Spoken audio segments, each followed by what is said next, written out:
চট্টগ্রাম চান্দগাঁও মন্দির ভিত্তিক গীতা স্কুল উদ্বোধন ও শ্রীমদ্ ভগবদ গীতা বিতরণ করা হয়েছে। অনলাইন ভিত্তিক ফেসবুক গ্রুপ চট্টগ্রাম সনাতনী বন্ধু জোনের তত্ত্বাবধানে সনাতনী ছেলে মেয়েদের হাতে এসব গীতা তুলে দেওয়া হয়। শ্রী শ্রী ক্ষেত্রপাল মন্দির বৈদিক গীতা পরিষদে গীতা বিতরণ কর্মসূচিতে অংশ নিয়ে প্রাতিষ্ঠানিক শিক্ষার পাশাপাশি ধর্মীয় ও নৈতিক শিক্ষা গ্রহণের আহ্বান জানান অতিথিরা।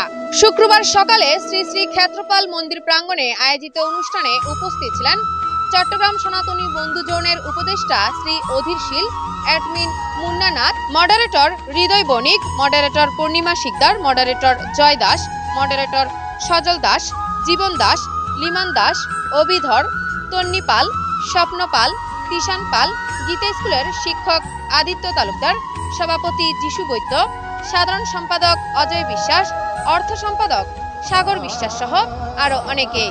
লিপি দাসের কণ্ঠে, সত্য সনাতন টিভি, চট্টগ্রাম।